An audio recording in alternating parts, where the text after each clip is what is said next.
Hello, and welcome to the BYU Family History Library webinar series. We're glad you could join us today. I'm Anna Allred, and I'll be your host for this webinar. If you have technical difficulties during the webinar, please use the chat box and I can address your concerns. You are welcome to use the chat box during the webinar for comments, insights, and questions. However, all questions will be addressed at the end of the presentation. Our next webinar will be on October 27th, Canadian Genealogy Online with Dave Obey at 5:30 p.m. If you would like to access a previous webinar, please visit our webinar index on our website or search on our YouTube channel. All of our webinars are recorded and uploaded by the following Monday for your convenience. We also post links to recordings and other updates on our Facebook and Twitter accounts. For today's webinar, we are pleased to hear from James Baker, who will be giving a presentation on Watch Out for the 6 Dangerous DNA Myths, Part 1. Mr. Baker has been an active genealogist for the past 15 years. In 2011, he completed the Board for Certification of Genealogists requirements to become a board-certified genealogist, with a specialty in German genealogy research. He also specializes in Midwest U.S. early American research and DNA. He was an officer of the Sacramento German Genealogy Society and contributed numerous articles to its quarterly publication, Der Blumenbaum. He also wrote articles for the National Genealogical Society magazine and the NGS Quarterly. He volunteered for over 10 years at the Sacramento Regional Family History Library. He has presented a total of 9 webinars for Legacy Family Tree and for the Southern California Genealogy Jamboree communities. Beginning in 2012, he has given over 400 presentations to over 50 genealogy societies at local, regional, and national genealogy events. Mr. Baker earned a PhD in sociology and social psychology from the University of Utah. He is retired from an aerospace and business management career. In his work career, he consulted for many large companies, including Boeing, General Electric, Lockheed Martin, and Raytheon. He has been an adjunct professor at sociology at UCLA and USC. His most fun job was being the piano man at Shakey's Pizza Parlor. And James, if you're ready, we will turn the time over to you. Thank you, Anna. Let me push some buttons and we'll see if I can do it.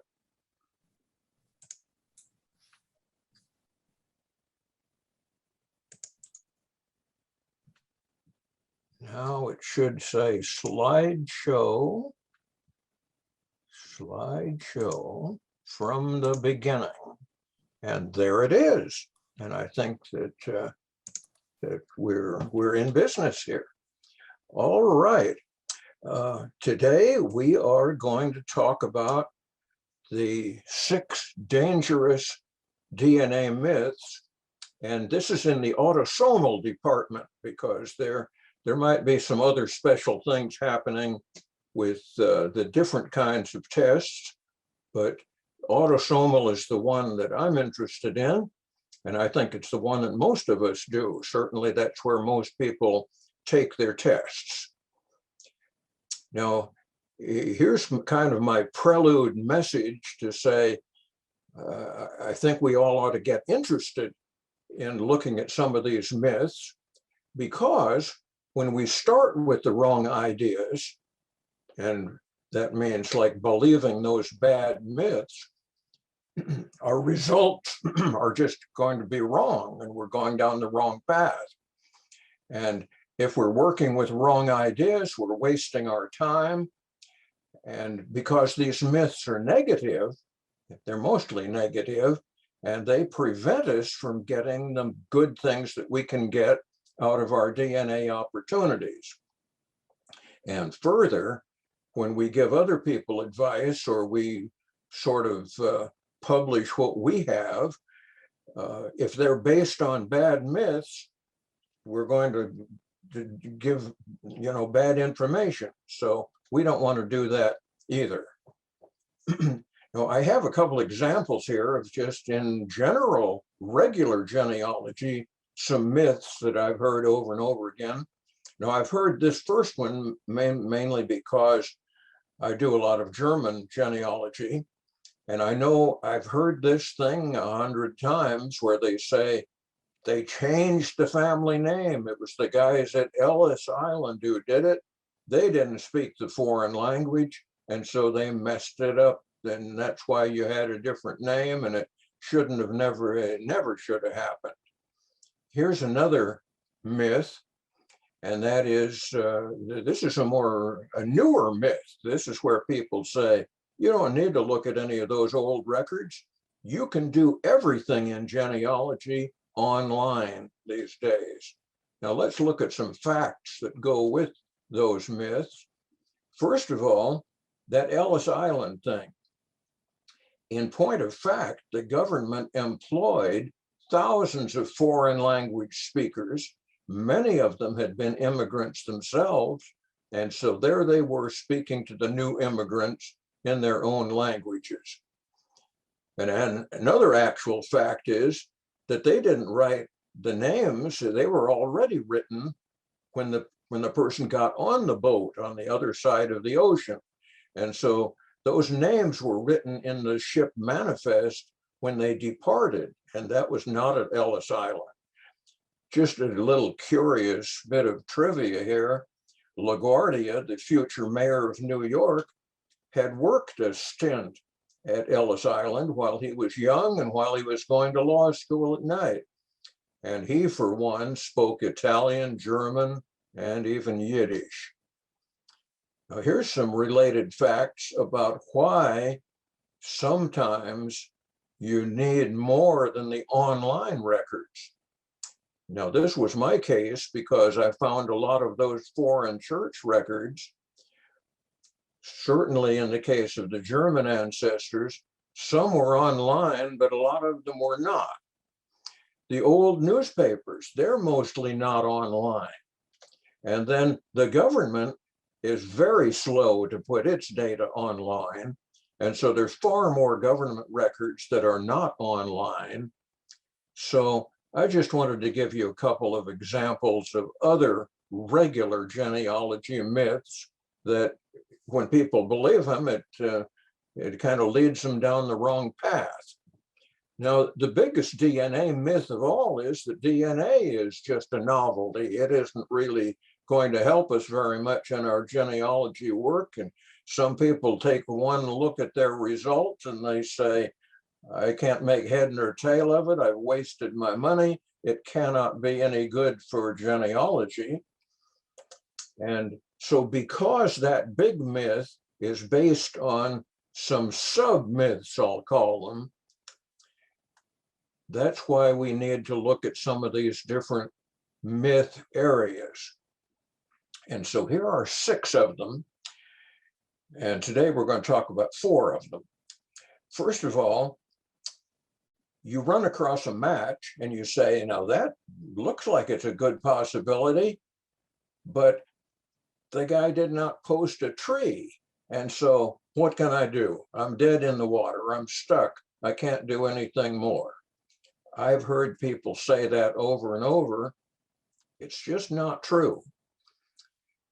Second, people say, well, maybe the DNA results will help tell you something for your first 2 or 3 or 4 generations, but beyond that, forget it. And again, that is not true. In fact, I believe that the big value of DNA is it's where it helps people in the 5th or 6th generation. Here's another one. If a DNA score is low, really low, say below 10, some people say, forget it. Who cares? You know, it probably isn't even a good match. Some of our best matches are those low scores. Here's another one. This is a different kind of myth.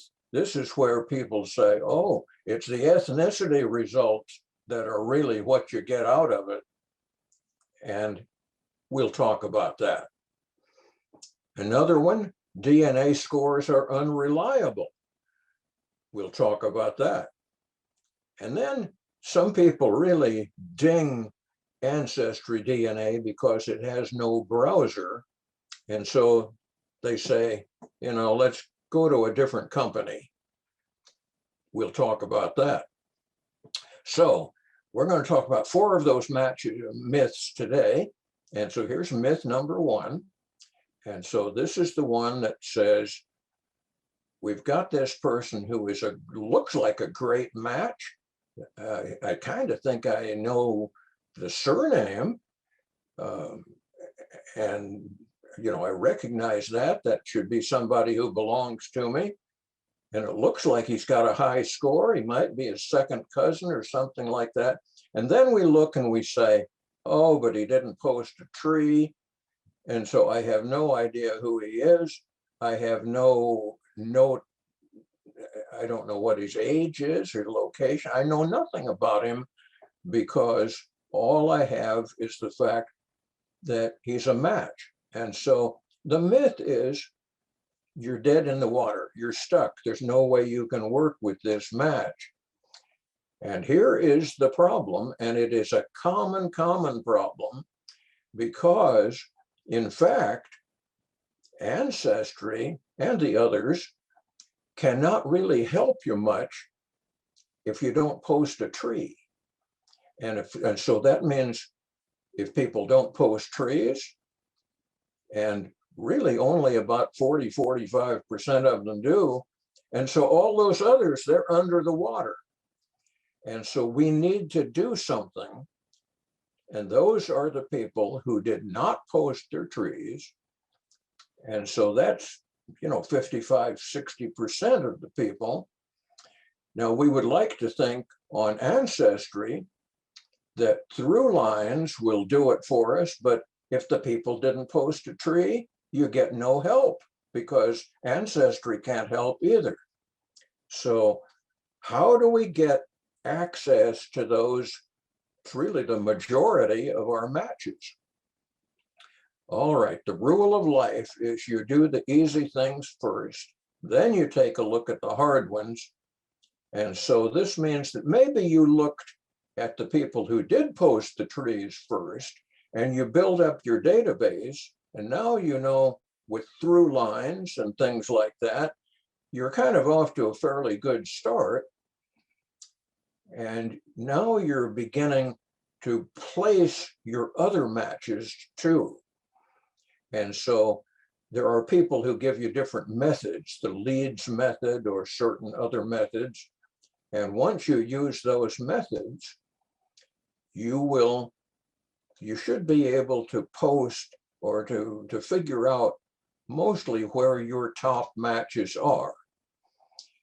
Now, I'm going to talk about some different family groups, some sub-branches. This is my mother's side of the house. So this is her fan chart showing her Tracy family and some of the related families. This is my dad's side. His people go back to Germany. And so that's why you see a bunch of German names there. And so I've done very well with those people, even without the benefit of DNA, because the German record keepers are so good. Now, between what I know about different people already, because they either were in my database or they posted their tree or something, say the top scorers, some of those I already kind of knew who they were because they're either in my data system or maybe Ancestry helped me with through line data.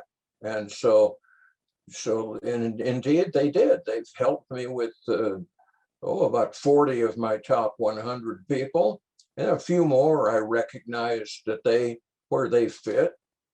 And so I think I'm not the only person who was fortunate. I think, again, with just a modest effort, I'll call it, you should be able to place a good share, maybe 30 out of your top 100. But now to do the others, and this is how we overcome the problem of the people who didn't post their data, is we look at Ancestry's most valuable feature, and that is the way they use shared matches. Now, what is a shared match? to qualify as a shared match, the person that we match with, the matching person must have a match scoring at least 20 centimorgans with a person that I also have a match with who has also scored at least 20. So here's at least 3 of us who all kind of match one another, and in a big way, because if somebody gets a score of 20 or has a segment that large, that's real. You can believe that one. Take that one to the bank. Now, for your matches who score less than 20, if you click on them, their shared matches are listed, but they only will include people who score at least 20. So this is kind of, I think, a flaw in Ancestry's system, but nevertheless, we're going to get a lot of information about the matches that we have who have shared matches with others. Now, third bullet here, there are undoubtedly many other solid matches among those lower scoring people. And maybe we should figure out a way to find them. Now, here I've put shared matches, the shared match concept in kind of big. Here I'm saying this is like the Rosetta Stone of the DNA world. And so much like the Rosetta Stone, this gives you the key data to break the code and place many of your matches who didn't post their trees, but now you're going to put them in the right place in the family tree. And it will be because you will recognize the names of people that they have shared matches with. And so this certainly works for the ones scoring over 20, but even under 20, it will also help. Now, which matches do we have who have shared matches? All right, we'll start off with our highest scoring people. And the ones that are highest scoring, they're the most closely related to us.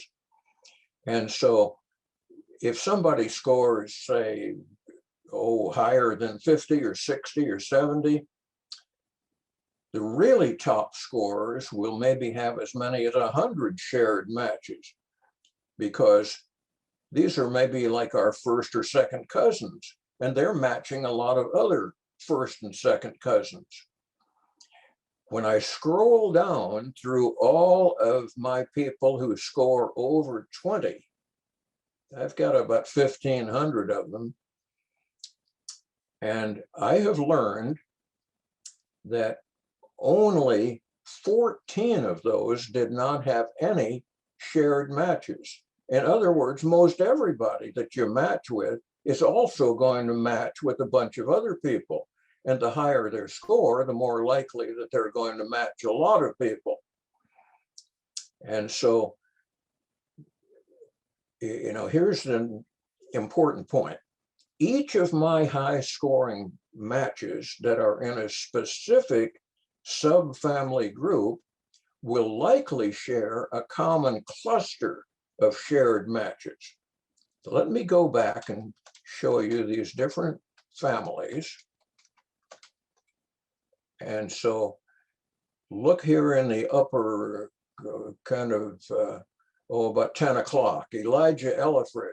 The Elifrich people, if I have matches with them, they're going to likely match other Elifrich people. Over on the right, if I have Hoover people or Bruce people, they will be more likely to match other Hoover and Bruce people. That's the way it works. So these are shared match clusters.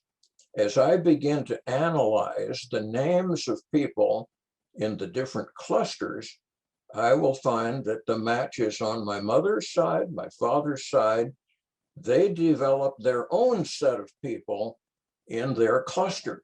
Like if you're an Elifrich person, it's a bunch of people who also are Ellifritz people. Now, I may find that there will be some overlap among some of the family groups, but that's okay. But as it says down below, marked in red, the Ellifritz, the Bruce, the Tracy, these others, each of these family groups will have their own unique cluster people. So when I find matches who are bottom arrow on the left, Tracy people, they're going to match other Tracy people. On the lower right, same way with the Hoovers or any of those others, we will have different clusters of people. And so you find somebody, they've matched 20 people.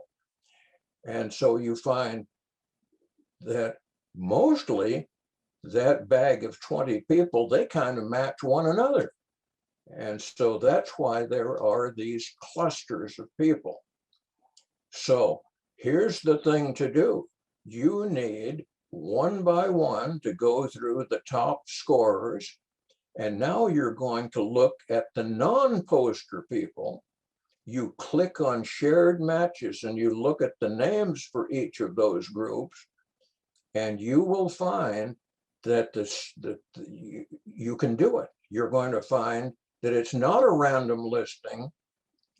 You will find that these people are going to have matches in that same cluster. Now here's my top scores. And so I've listed their name and their score. See the two left-hand columns. And then see the next column said, did they post a tree? And you could scan your eyeballs down there and a lot of no's, about half of them. And then go over to the relationship column, and I figured out, because I know who my first cousins are, and some of them are children or grandchildren of my first cousins. And it happens that all of these right-hand column, they all descend from my grandfather on my mother's side, whose name was William Tracy. And so these are different kinds of first cousins. Now that was easy because they're going to just match the other Tracys. But notice that some of those people did not post their tree, but still they had shared matches with the others, so I know who they are. Now going down to the second cousins, I'm not going to know them quite so well, but because if I can figure out who they're matching, I can kind of place them. And so I know that they're the second cousins on my mother's side, they're descending from Harmon Tracy. The ones in that right-hand column that are coded with blue, they're on my dad's side of the house, and they're descending from my great-grandfather, Nicholas Baker. And so this is the way it works. Now, it's not hard to do the first and second cousins, but now we're going to expand this down to about the top first 110 people. And so now, whereas on the left-hand group, you're just seeing first cousins and then second cousins. And then we begin to see marked in green in that column some third cousins and some third cousins once removed. And I know which group they belong to. And now we're beginning to get different subfamily groups. We're beginning to get the Perry group, the Ellifritz group marked in purple, and things like that. But because the non-posters, and notice in the right-hand column, all those no's, many people did not do anything in posting, but it didn't hurt me because I could tell who did they have shared matches with. They had shared matches with all those other either Ellifritz or Perry or whichever one it was. And so we continue this analysis and move on, and we're going beyond the through line people because now we have added people to our clusters, both the posters and the non-posters, and that is the value of being able to work with these clusters, and because that the shared match feature works so well. And so finally, marked down below, here was the punchline of all my matches who scored over 20, that's 1,500 matches. I'm able to place into family groups, sub-family branches of the family, all but about 8%. There's maybe a few that just kind of are more difficult than some of the others. Now let's move on and talk to some of the lower scoring matches, the ones who score below 20. And we like those because they're going to help us find fifth and sixth cousins, because we're not expecting the fifth cousins to score too high.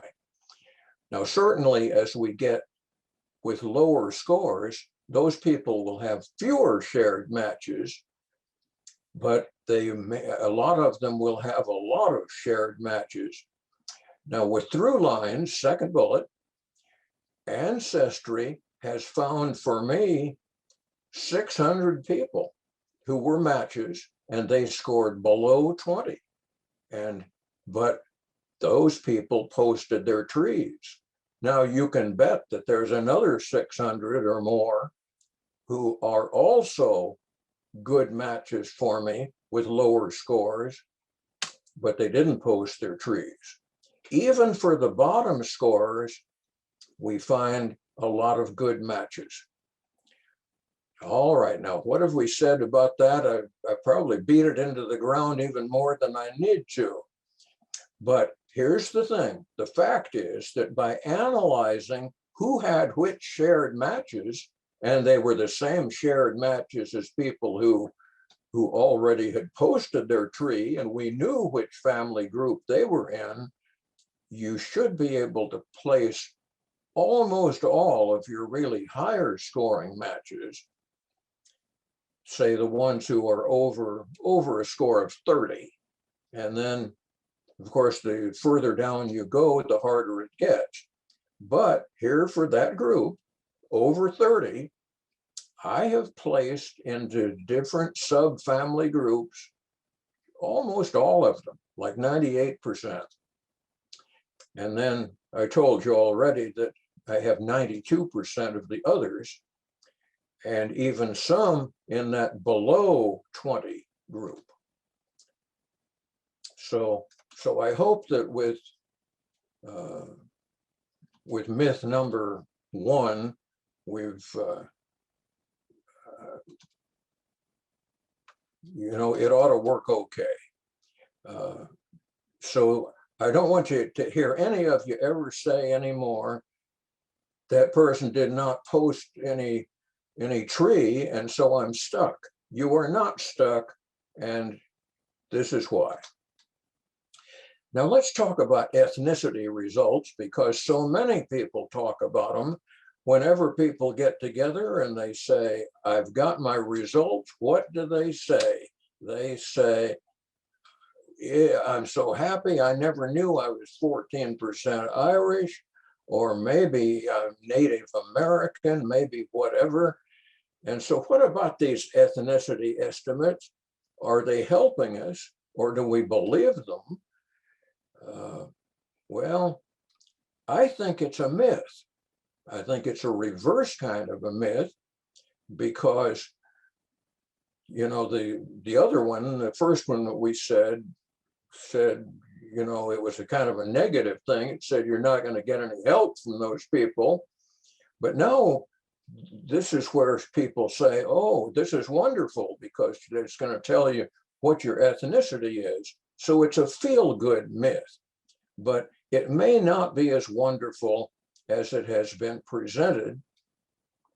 And of course, it is regularly presented. It is, I believe, undoubtedly the major selling point for most of the DNA companies. And when people gather, that's what they're going to talk about first and foremost, and maybe only. And yet, marked in red, these estimates are often misleading, inaccurate, and they probably don't give you any help. Now here, just to show you my own tree, I showed you this a minute ago. Here's my dad's tree.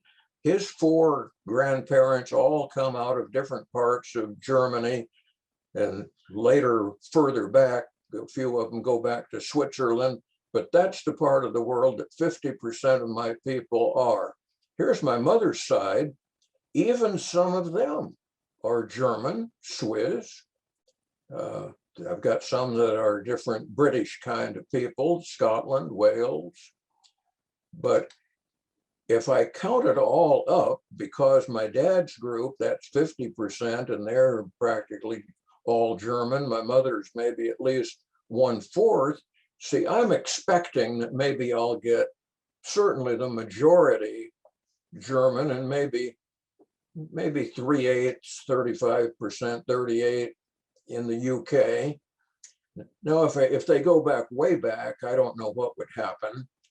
I'm in all the different DNA companies, about 5 of them. And so we'll look at this one from FT-DNA. They say I'm 99% European. Well, that doesn't help very much. And they just sort of show that kind of a big blotch there in the western part.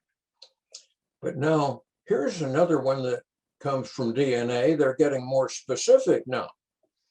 And it's a couple of years later. On the left-hand side, see the blue arrow, 89% they say come from the British Isles. And I don't see that they're showing much of anything for my Germans. And so it kind of makes me wonder if, and the map doesn't show that either. And they have an ancient origins map, and I don't know what that means, because who knows, ancient is maybe 1,000 or more years ago. And I don't know if that would ever help us any with our work that we're trying to do, because we don't work that far back. Here's 23andMe, and they're giving me 99%. I'm just kind of a plain vanilla guy. And this time they're giving me French and German, 47%. So they're getting closer to about what I would think I might be. They're telling me how much of a Neanderthal I am. I don't really care about that. Here is, okay, which group is this? This is Ancestry now, Ancestry DNA. And so this is a few years back, 2016.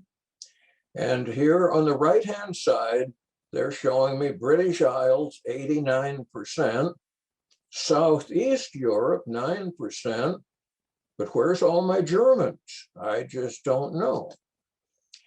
Well, here they've given me an update, and now on the left, look at that. This is Ancestry again, but remember this one was 2016. Now we're up to, now we're in 2018. Now my left-hand blue arrow, Great Britain, they've cut me down to 5% there. So, but all of West Europe, they're showing 74%, but this is very, very different. You know, remember that other one was 89%. Well, now here they are in the year 2020. It's also Ancestry. But now look, that 5% for England has become 70%, and the Germanic bit is 23%. They keep changing the numbers. We're over on my heritage now. And so this time, look at the map. They've got me, well, they've got me a fair amount in the British Isles, but look at that in Eastern Europe. Here, that's kind of a new wrinkle here. And also they've made me, the lower blue arrow, I'm 3% Ashkenazi. And so the message of this is I've shown you 8 different pictures, 4 different companies, and practically 0 consensus. The numbers for the UK bopped around from 5% to 89. They never gave me as much for Germany as I thought they should. And they've thrown in some of these other obscure locations, and they keep changing their estimates. Now, having said all those bad things about it, certainly you get the idea that those ethnicity results have not been useful for me, but maybe some people have better results. Now, especially if you've got no place to start with, if you're adopted, or if you have a very limited family tree, maybe the ethnicity will at least give you something to work with. But be careful, because those ethnicity results are just as likely to be wrong. Now, here is what I think. Here are a few facts. The 4 different DNA companies had widely different ethnicity estimates for me.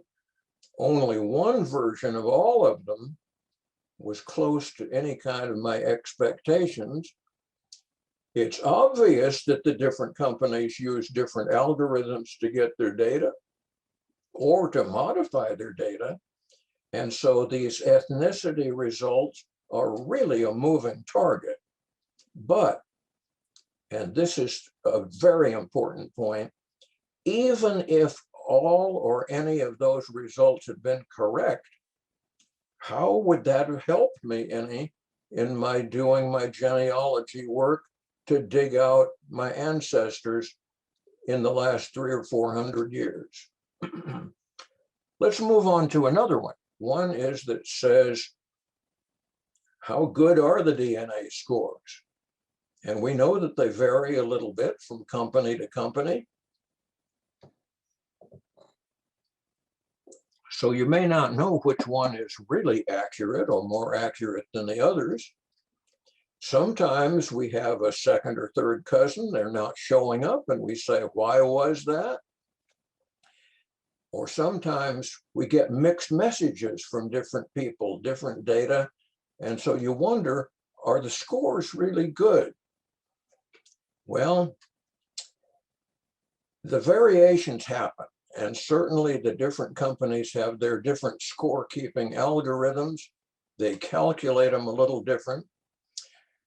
Typically, if you compare, maybe you've got the same person, the same match on different companies, FTDNA will give you very probably the highest score of the others. Ancestry will give you the lowest one because it is just ultra conservative. It only includes segments of at least 5 centimorgans when it's making its calculation. And I think most of the others do a similar thing there. But then Ancestry also looks at endogamy factors and some other things, and they give you the lowest score. And the other companies are kind of in the middle. Nevertheless, the amount of variation is mostly just within 10, 15%. There are a few cases where you have some outliers that just score much more than the others. But by and large, you get 900 on one company and 850 on another, and they're both still first cousins. And it's no big deal that there's a little bit of a difference there.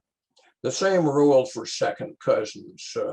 If one of them gives a 240 versus 200, you know, they're still in that same range and you can still work with them. And similarly, like for third cousins. Now, it's going to get to be more of a problem when you get down to lower scores, but this is not going to be really the problem of the scorekeeping system. It's just more to do with the fact that you get a certain random variety in which particular person inherited which different segments of the DNA that matches you. But the DNA scores are basically accurate. Now, here's an example. I have this third cousin family. I know where they fit in the family tree. There's 3 siblings, and an average score for a third cousin once removed is about 28. Now look at their 3 scores, 31, 24, 19. They're all in that same range. And this is just a little normal variation. Now here's next bullet. Here is a second cousin.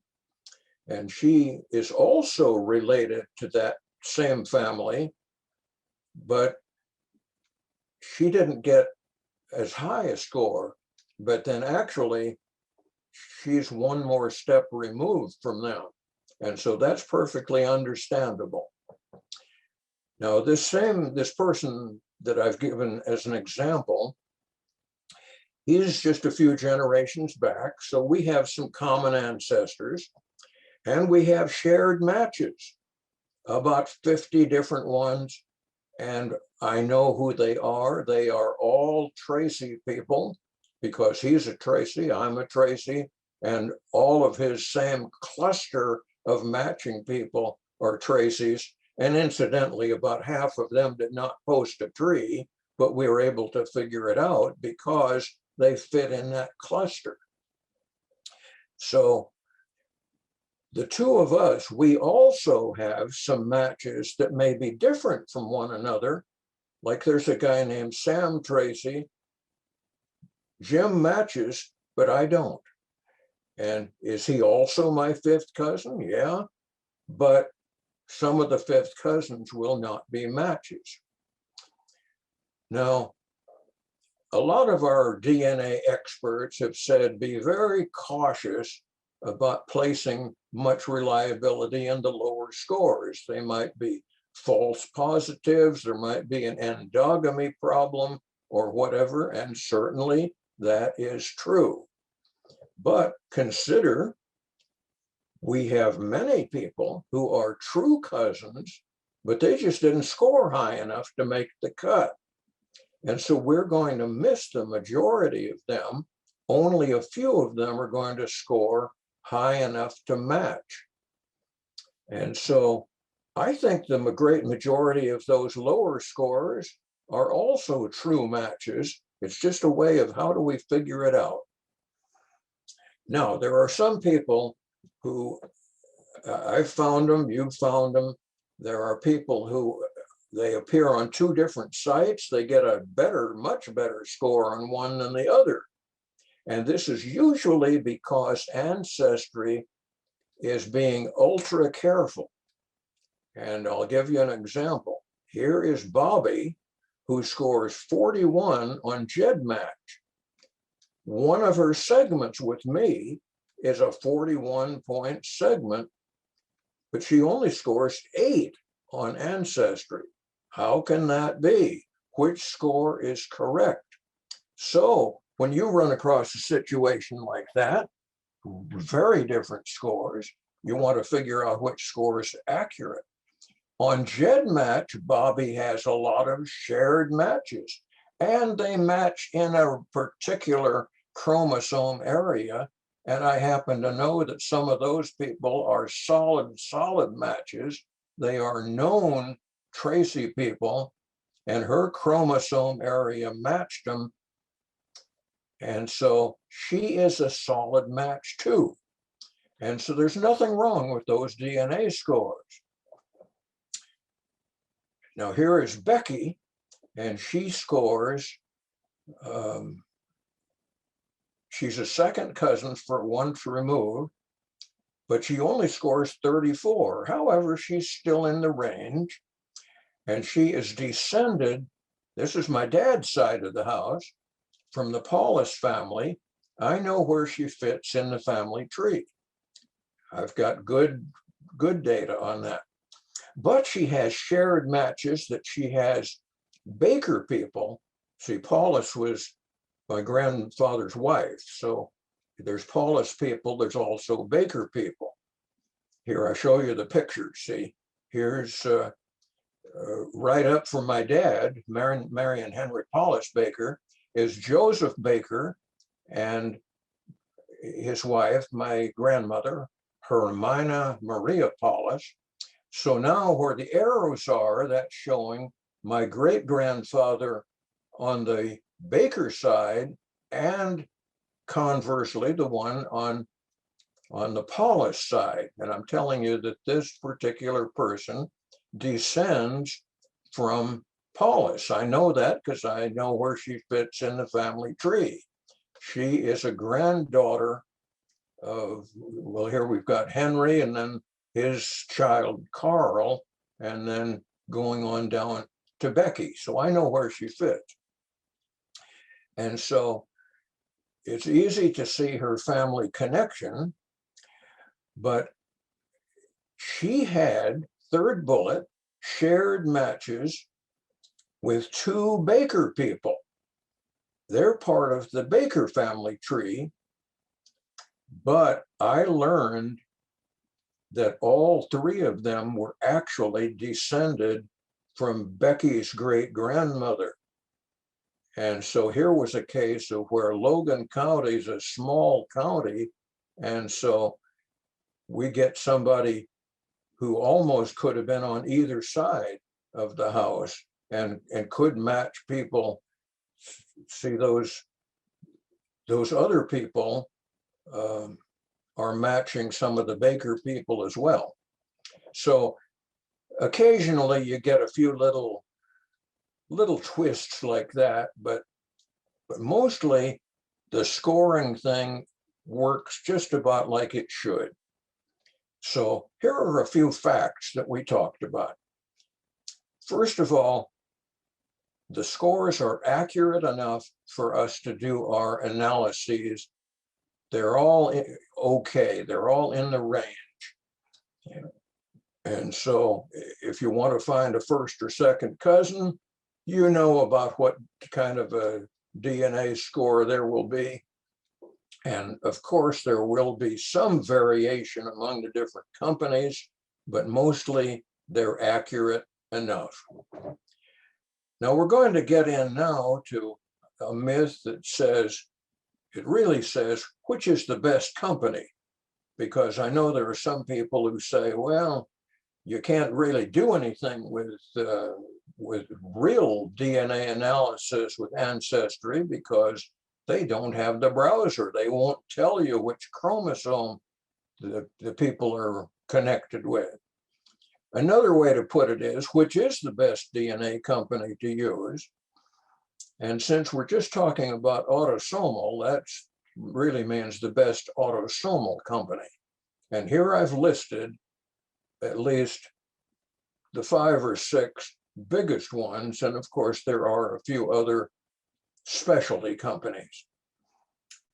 I think this is important as a question, because if you begin making the wrong answer, it might hurt you. Now, I've always suggested go fishing in all those pools because most people who take the tests only go in one company. And so you'll find different people in different pools. And so that's why you're going to look in different places. And as I've told you in the past, and you probably know, you only have to pay for one. You pay for Ancestry, and then you can load up for free MyHeritage, GEDmatch, FTDNA, and Living DNA, but not 23andMe. Now, what do you want your DNA to do? That will depend, that's going to influence your company a little bit. Do you want it to verify that your family tree is correct, that you do have matches from all your different family branches? Maybe you want to fill in some gaps in different branches in the family tree. Maybe you want to look hard at one particular family, or subfamily, I should say. And so, and then you might want to extend some of the branches of the tree. That has been my major thing, although I have done the others also. If you're an adoptee, it might be a different story. So here I've listed the different companies, and I've sort of marked down, what are their what are their big features? Well, in the feature column, most everybody allows you to, they all give you scores and tells you who the matches are. Marked in red on the left, you'll see that Ancestry does a few special things that others do not do. They give you that through line thing that is really super good. And the common ancestors are part of that through line package. They will give you a geographic selection option, which I think is useful. They do not give you the chromosome browser, but they do give you, in fact, everybody gives you shared matches. And so we're all even there. So any of the companies can help. They will all help you find your matches. They'll give you scores, and they'll show you shared matches for any and all of your matches. Now, just a comment about 23andMe, because traditionally they've had a bit of a different orientation, because they have initially, and in fact, I guess all along, they have been more concerned with health issues than genealogy things. So it maybe has attracted a different group of people who are in that club and who are posting their trees. And GEDmatch, of course, gets its raw data from other companies, but it still churns the data around with its own algorithms. Here is, I think, a useful chart. This says how many matches I have on the different sites. And so you can see that Ancestry is the overwhelming winner here, because if I've got 3 times or 4 times as many as on Ancestry as the others, I'm certainly more likely to find more useful people, and that has worked out in actuality. And so with Ancestry, I have filled in the gaps and I've verified accuracy. I have found where some of my stuff was not accurate. Biologically, it was not. And then I have extended, that's my great thing that I'm happiest about. But actually, the data from all those other companies has helped me to a very small, minute degree as compared with Ancestry. In fact, I think the reality is I would not have needed to use any of them. Now I have, and so sometimes, I guess especially because of the browser, I've found interesting things, but it hasn't been really that super important. Here's the scores that they give you. For Ancestry and MyHeritage, it's everybody who scores above 8. And FTDNA, I'm not quite sure why or where they cut it, but at least for me, they cut it down there about 13. 23andMe cut it up there at 24. They're not giving me, they only give me my 1,500 closest best scores, I think. And then GEDmatch just gives you your best 3,000. So in some cases, the number of scores or matches are restricted there.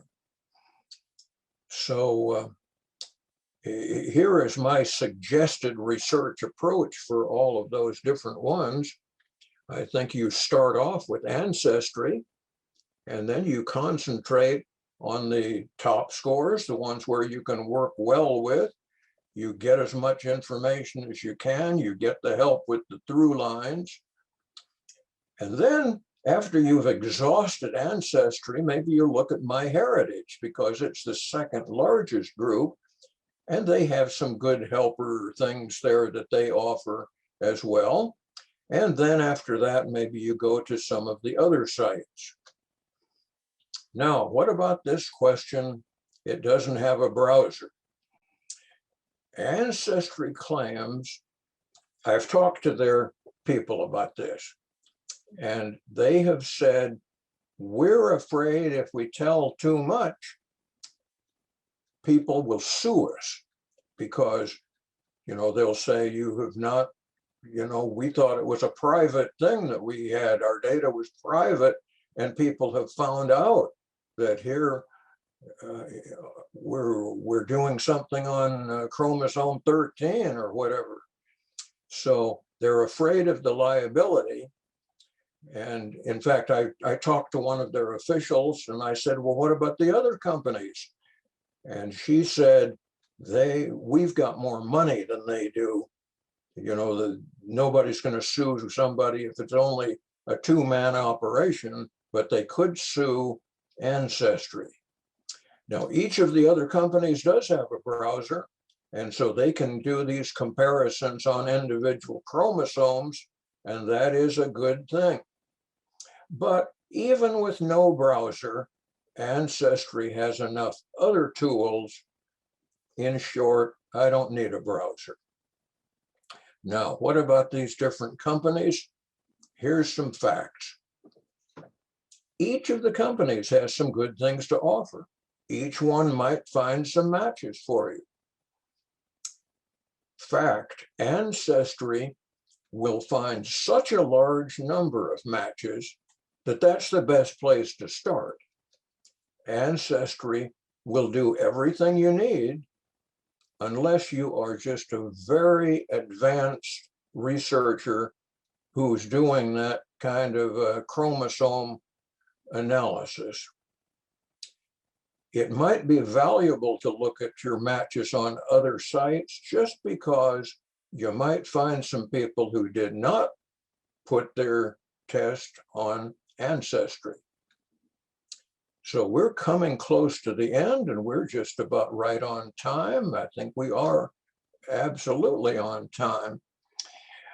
We talked about the non-posting problem, which in terms of talking to people who work with DNA, that is the one that has come up most often, that people say, that's my problem, but this is the answer for it.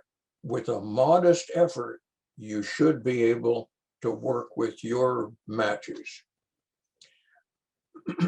Ethnicity results, I kind of beat that one into the ground, and you know that I'm not a believer. Let me see, do I have more? It says there are more, yes. The DNA scores that are provided by the different companies, they'll vary just a little bit, but they are perfectly adequate, all of them, and we can work with any of them as we do our research. The different companies, each of those companies offers value, but for most of us, I think the best value is Ancestry, just because it has such an enormous database and all of the features that we need, and we're going to have more matches there than anywhere else. And so that's the way it works. So we have come to the end. I'm going to push the button and we'll look at, well, maybe I'm going to push the button. Stop share, that's the one I want. Okay. Now we can sit back and talk. Anna, are you still with us? Yes, I am. We have two comments. One is from a KS Schultz saying, thanks so much, James. The farther back in time we go, we will only have smaller matches. The biggest genealogy problem was solved by finding several fourth cousin matches that were 14 cms down to 6 cms. So now what's the question here? Oh, it was just a comment. Oh, I see. Okay. Yep. And then we have another comment from her saying there is a tier 1 tool on GEDmatch that will compare those trees that have been posted. So essentially that is also finding common ancestors. There are just not enough posted trees. I think some other people are running across some of the same things that I've run across. Yep, and that's all the comments and questions we have. So that concludes our Q&A portion. So thank you so much, James, for that wonderful webinar. I learned so much about DNA. That was really cool. And thank you everybody else for joining us today. We hope you will join us for our next webinar, which will be, oh, I forgot to share my screen. I apologize. Which will be on October 27th, Canadian Genealogy Online with Dave Obie, same time, same place. And then a recording of this webinar will be made available next week. You can view that on our YouTube channel or our website. If you have any questions or comments, you can always email us at fhl_webinars@byu.edu or follow Facebook and Twitter. Thank you and have a wonderful week.